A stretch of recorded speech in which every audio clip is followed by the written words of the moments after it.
menang. Gereja Kristus Bandung Maju, taklukkan, menang.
Puji Tuhan, Tuhan kita memang Raja yang maha besar. Dia Allah yang maha besar, pencipta dunia ini. Dia kudus, dia maha kuasa. Tapi karena kasih-Nya yang begitu besar, dia mau turun ke bumi untuk menyelamatkan kita semuanya. Dia mati di atas kayu salib, dia bangkit, dia kalahkan maut, dan dia naik ke surga.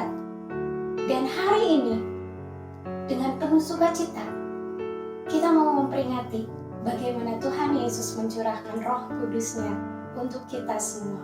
Ketika Tuhan Yesus naik ke surga, Dia tidak meninggalkan kita sendiri. Dia memberikan Roh Kudus di setiap kita semua, supaya kita selalu ada yang memimpin, selalu ada yang menuntun. Luar biasa Tuhan kita, Tuhan Raja Maha Besar. Haleluya, haleluya, haleluya. Bapak Ibu Saudara yang terkasih, selamat menikmati rangkaian ibadah di sepanjang hari ini, di sepanjang hari pencurahan Roh Kudus ini. Kita mau beribadah dengan penuh sukacita, kita mau beribadah dengan penuh semangat. Karena apa saudara? Karena Tuhan kita adalah Raja yang maha besar. Tetap semangat saudara menjalani hari-hari kita. Apapun yang harus kita lalui, apapun yang harus kita hadapi, tantangan apapun, Roh Kudus ada di setiap kita. Roh Kudus ada di setiap Bapak, Ibu, Saudara sekalian. Apa yang harus kita takuti di dalam hidup ini? Haleluya. Selamat menikmati rangkaian ibadah ini. Saya percaya berkat Tuhan tercurah bagi setiap saudara semuanya, seluruh jemaat Gereja Kristus Bandung. Ada berkat besar, ada berkat indah, ada berkat manis yang sudah Tuhan Yesus sediakan bagi kita semuanya. Tetap semangat, tetap sehat, bersama Yesus pasti menang. Haleluya. Jemaat yang dikasihi oleh Tuhan Yesus Kristus, marilah kita masuk di dalam ibadah kita dengan senantiasa meyakini bahwa pertolongan kita adalah di dalam nama Tuhan yang menjadikan langit dan bumi. Turunlah atas kita sekalian rahmat dan damai sejahtera dari Allah Bapa dan dari Tuhan kita Yesus Kristus menaungi sepanjang alur ibadah Pentakosta kita ini. Amin.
Besertaku,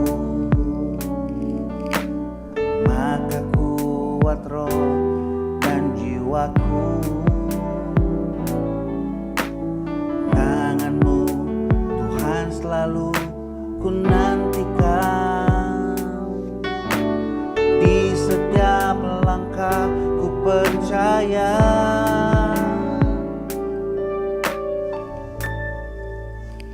Dengan sayapmu ku akan terbang tinggi di tengah badai hidup. Ku tak menyerah, kau kekuatan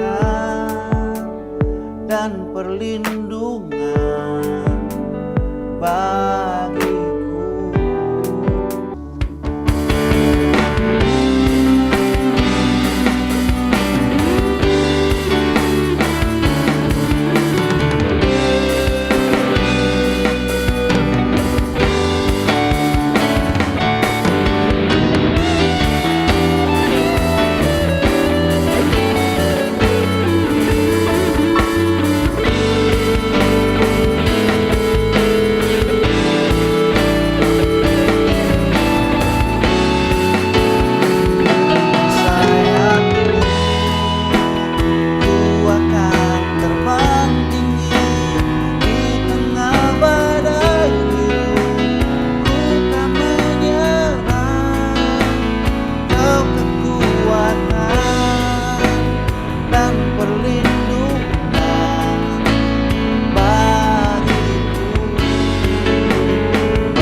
kekasih di dalam Tuhan Yesus Kristus, kita mengucap syukur kepada Tuhan karena pada pagi hari ini kita boleh merayakan Hari Raya Pentakosta, hari pencurahan Roh Kudus bagi gerejanya, Roh yang menguatkan, memulihkan, dan menghidupkan. Bahkan Roh yang menuntun kita pada seluruh kebenaran Allah.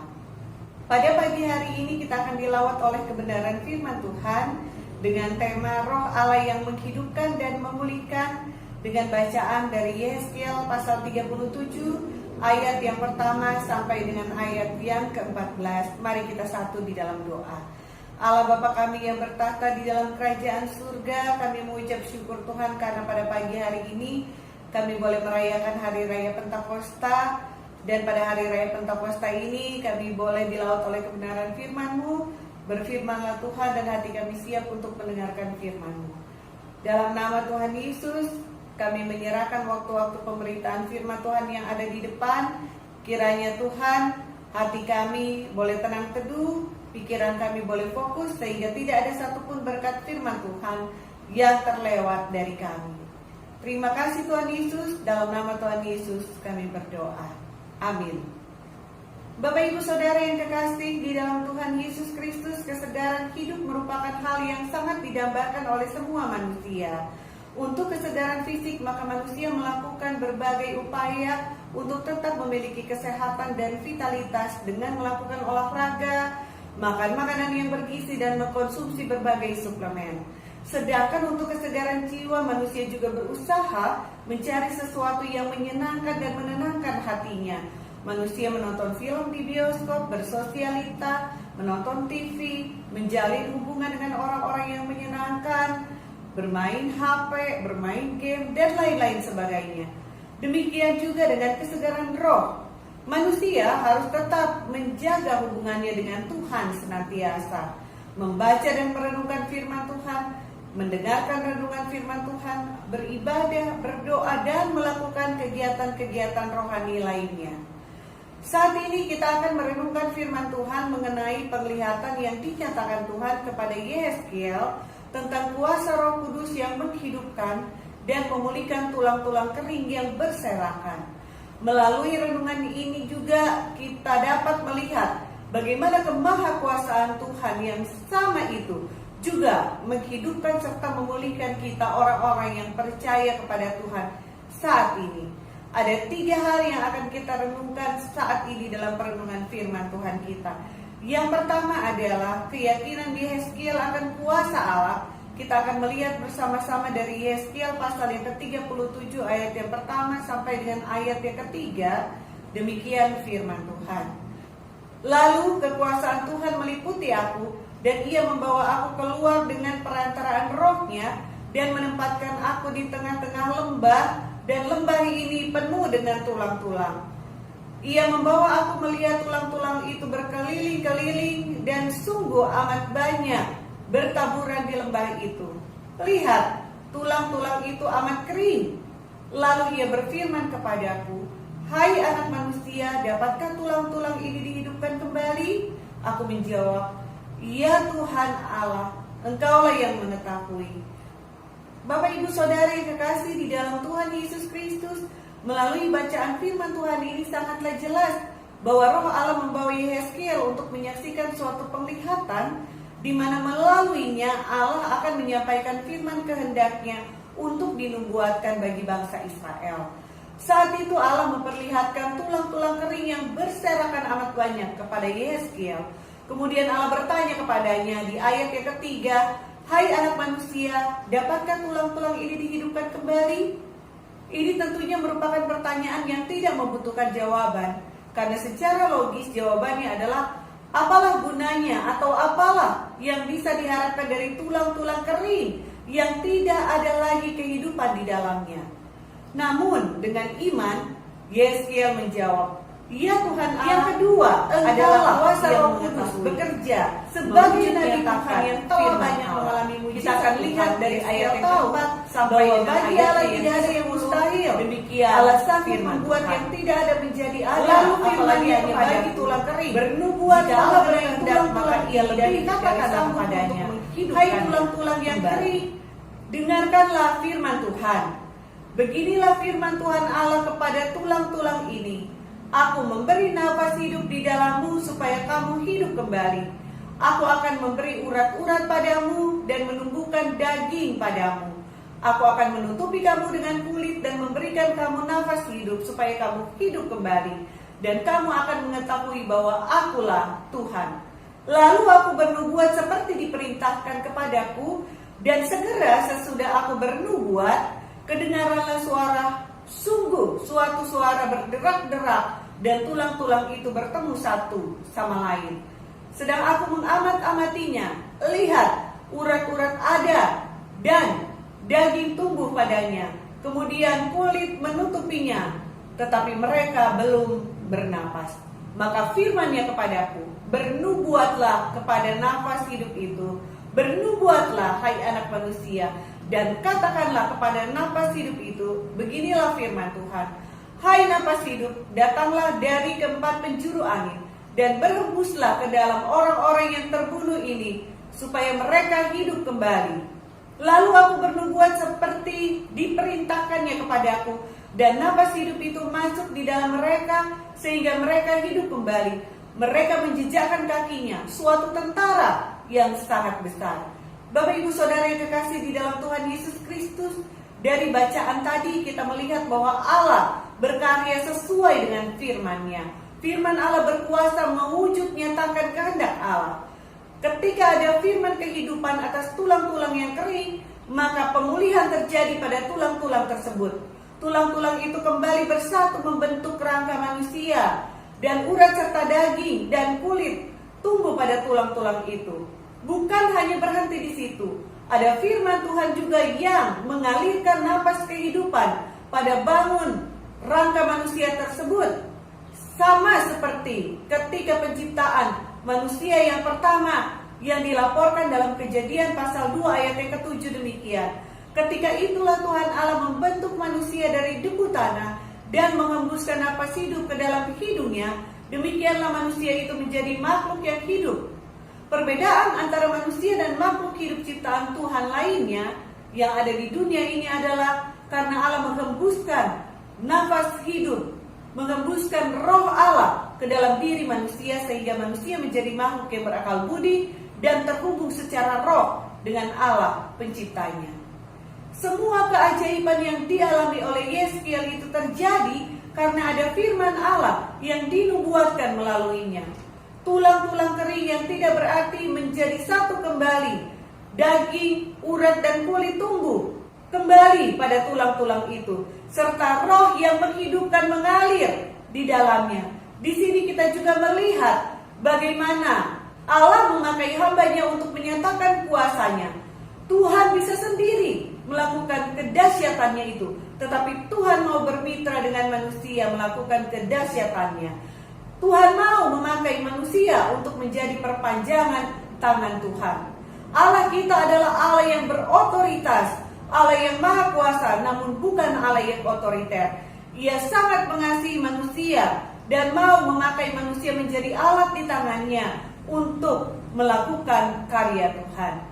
Yeskiel sebagai Nabi Allah meneladankan kepada kita suatu sikap yang taat akan kehendak Tuhan untuk menyampaikan firman-Nya, meskipun secara logika tidak masuk akal. Namun Yeskiel tetap taat kepada Allah.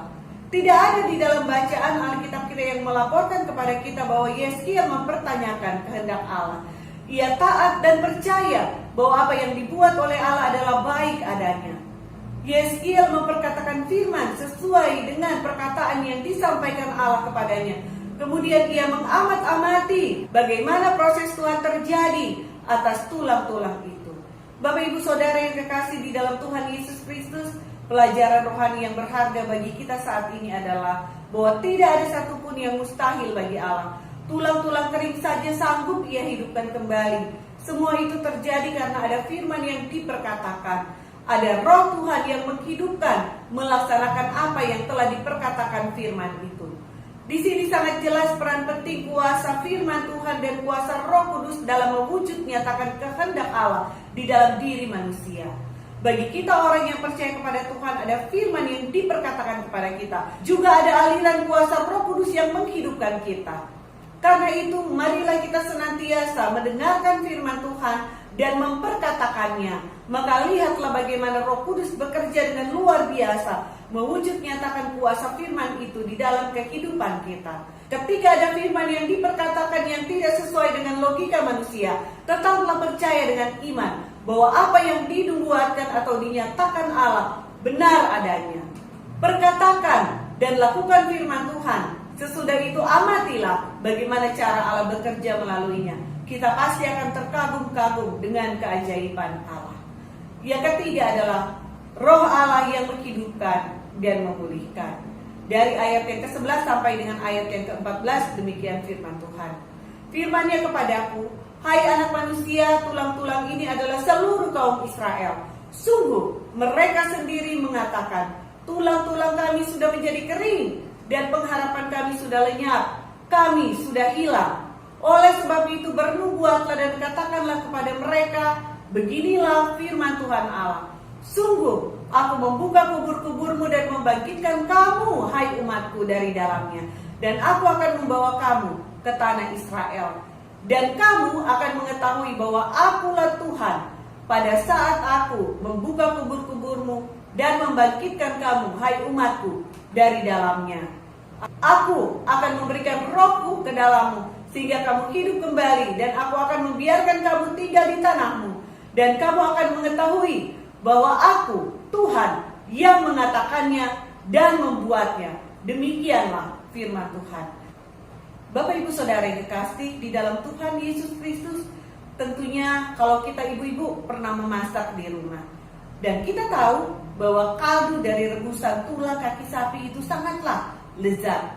Tulang kaki sapi dapat kita rebus berkali-kali, namun ada saatnya daging, lemak, dan sumsum semuanya akan terlepas dari tulang itu, hingga akhirnya air rebusan tulang itu menjadi jernih dan tawar. Tulang akan dibuang dan menjadi kering, tidak berguna lagi. Bapak Ibu Saudara yang kekasih, dari bacaan firman Tuhan tadi sangatlah jelas kita mengetahui bahwa penglihatan yang dinyatakan Allah kepada Yeskiel menggambarkan tentang keadaan bangsa Israel yang sedang berada di dalam pembuangan. Pembuangan yang dirasakan bangsa Israel seperti berada dalam kuburan karena berbagai penderitaan dan tekanan hidup yang mendera mereka. Mereka menyatakan bahwa kehidupan mereka sama seperti tulang-tulang kering yang terjebak dalam suatu kuburan massal yang besar. Status mereka sebagai suatu bangsa dan sebagai umat Allah sudah lenyap. Mereka jauh dari baik Allah, bahkan Allah terasa tidak lagi mengindahkan mereka. Bangsa yang menawan mereka terlalu kuat. Mereka tidak ada lagi memiliki kekuatan untuk lepas dari tawanan, himpitan, bahkan kesengsaraan. Umat merasa tidak ada lagi sumber-sumber yang dapat mereka harapkan, yang dapat mereka andalkan untuk membawa mereka ke tanah air mereka, membawa mereka ke bait suci Allah. Kebebasan hidup mereka telah dirampas dan hidup mereka menjadi tidak berarti lagi. Melalui Nabi Yeskiel, Allah mengingatkan mereka, mengapa terjadi hal demikian? Karena mereka jauh dari kebenaran serta mendukakan Roh Allah dengan berbuat dosa dan hidup sesuai dengan kehendak mereka sendiri. Karena itu Allah mengizinkan mereka mengalami berbagai kesulitan hidup dan masuk ke dalam pembuangan. Namun demikian, Allah menubuatkan suatu harapan kehidupan dan janji pemulihan melalui apa yang dinubuatkan Yeskiel. Walaupun mereka merasa keadaan mereka seperti tulang yang kering, namun Allah meyakini mereka dengan janjinya bahwa Ia sanggup menghidupkan serta memulihkan mereka kembali. Pemulihan daging dan kulit pada tulang menggambarkan bagaimana Allah akan memulihkan bangsa itu secara fisik, kembali memiliki status sebagai suatu bangsa. Sedangkan hembusan napas kehidupan melambangkan bagaimana Roh Allah akan berhembus dan mengisi kehidupan mereka kembali untuk menghidupkan jiwa serta roh mereka, sehingga ada kegirangan dalam hati mereka dan mereka kembali merasakan suatu kehangatan hubungan yang intim dengan Allah. Allah akan menghidupkan serta memulihkan keadaan mereka. Pembuangan bukanlah akhir tujuan dari hidup bangsa itu. Allah lah yang menjadi tujuan akhir mereka. Bapak Ibu Saudara yang kekasih di dalam Tuhan Yesus Kristus, mungkin kita sedang merasakan suatu kondisi seperti yang dialami bangsa Israel yaitu seperti tulang yang kering yang terjebak dalam kuburan. Segala daya dan upaya yang dilakukan sepertinya tanpa hasil. Kesulitan hidup ini terlalu besar sehingga tidak ada lagi sumber-sumber yang dapat diandalkan untuk kita bisa keluar dari situasi ini. Bahkan doa kita kepada Tuhan pun belum menunjukkan hasil seperti yang kita harapkan. Mungkin kondisi-kondisi sulit yang kita alami berbeda-beda. Mungkin tulang kering itu berupa perekonomian atau mata pencarian kita. Segala daya dan upaya telah kita lakukan, namun belum juga kita lepas dari berbagai kesulitan hidup karena kebutuhan-kebutuhan yang mendesak di dalam kehidupan kita. Atau tulang kering kita itu adalah pernikahan kita. Kita terjebak dalam suatu pernikahan dengan sikap dan karakter pasangan yang tidak sesuai dengan harapan kita. Terjadi hubungan dan interaksi yang menyakitkan antara kita dengan pasangan kita. Atau mungkin tulang kering itu jalinan relasi kita yang kandas karena berbagai persoalan, entah dengan keluarga kita, atasan kita, ataupun teman-teman kita. Mungkin juga di dalam pergaulan kita mengalami tantangan, kita mengalami pergumulan dengan lingkungan sosial kita. Mungkin juga merupakan hal yang menyakitkan jika tulang kering itu adalah diri kita sendiri.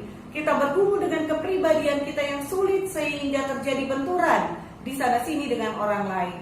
Ataupun kita terjebak dalam kondisi tubuh yang sakit dan rentan. Dan berbagai kondisi lainnya yang kita rasakan seperti tulang kering yang ada di dalam diri kita. Dalam kondisi seperti sekarang ini, mungkin dunia ini, bangsa kita, dan seluruh umat manusia di muka bumi ini sedang terjebak dalam lautan ancaman COVID-19. Musuh yang terlihat sangat besar sehingga mampu membawa kita untuk berada dalam situasi pembuangan yang sepertinya tanpa jalan keluar.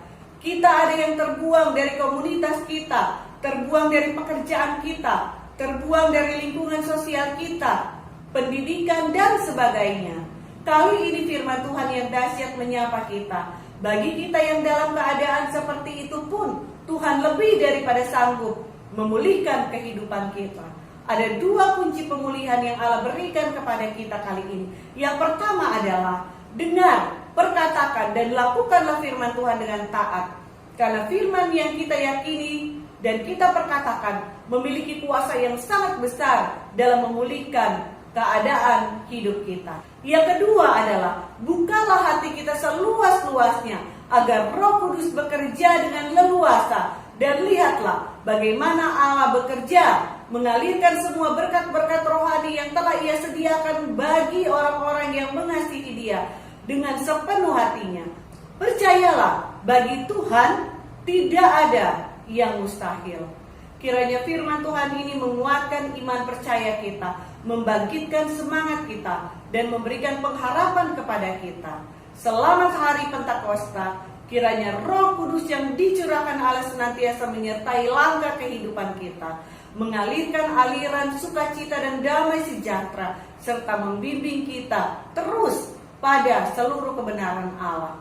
Tuhan Yesus memberkati kita semua. Mari kita satu di dalam doa. Bapa di surga, Bapa yang baik, yang telah menyatakan diri-Mu melalui Putra-Mu Tuhan Yesus Kristus. Kami bersyukur untuk firman Tuhan yang kembali menghiburkan, menguatkan, serta memberikan pengharapan yang baru kepada kami. Bahwa Engkau memperhatikan kehidupan kami anak-anak-Mu. Engkau Allah yang dahsyat, yang lebih daripada sanggup membangkitkan kehidupan kami, memulihkan keadaan kami meskipun terlihat mustahil secara manusia. Kalau tulang kering saja sanggup Engkau hidupkan, apalagi kehidupan kami anak-anak-Mu. Kami yakin bahwa rencana Tuhan adalah rencana yang terindah bagi kami. Hiburkan kami ketika berada di dalam lembah-lembah kekelaman hidup kami. Kuatkan kami ketika kami berada dalam berbagai ujian, persoalan, dan pergumulan kehidupan. Hingga kami boleh melihat maksud dan rencana Tuhan melalui semua yang Engkau izinkan kami alami. Buatlah hati kami terus terarah kepadamu ketika kami berada di puncak kehidupan kami, agar kami tidak mengandalkan dunia ini, manusia, dan diri kami sendiri. Kami percaya berkat-Mu cukup bagi kami hari lepas hari. Tuhan, kami berdoa untuk gereja kami. Berkati semua pelayanan dan para hamba Tuhan yang melayani, baik itu rohaniwan, penatua, dan para aktivis. Kiranya semua pelayanan kami boleh membawa kami pada suatu pertumbuhan rohani yang maksimal. Berkati bangsa dan negara kami, agar kami boleh hidup tentram, damai, dan sejahtera. Berkati kesehatan, mata pencarian, pernikahan, dan keluarga kami. Kiranya damai sejahtera Kristus senantiasa menaungi kami. Inilah doa syafaat kami, yang kami bawa hanya di dalam nama Tuhan Yesus Kristus yang sudah mengajar kami berdoa. Bapa kami yang di surga, dikuduskanlah namamu, datanglah kerajaanmu, jadilah kehendak-Mu di bumi seperti di surga. Berikanlah kami pada hari ini makanan kami yang secukupnya, dan ampunilah kami akan kesalahan kami, seperti kami juga mengampuni orang yang bersalah kepada kami. Dan janganlah membawa kami ke dalam pencobaan, tetapi lepaskanlah kami daripada yang jahat. Karena Engkau yang mempunyai kerajaan, kuasa dan kemuliaan sampai selama-lamanya. Amin.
Marilah kita menjalani kehidupan kita dengan senantiasa yakin dan percaya bahwa Tuhan sanggup melakukan mujizatnya di dalam kehidupan kita. Mari kita terima berkat Tuhan. Kiranya kasih sayang dari Allah Bapa, anugerah dan rahmat dari Tuhan Yesus Kristus, di dalam persekutuan dengan Roh-Nya yang kudus, menyertai dan memberkati kehidupan kita semua, mulai dari saat ini sampai Tuhan Yesus datang kembali. Mari kita yang percaya katakan, amin.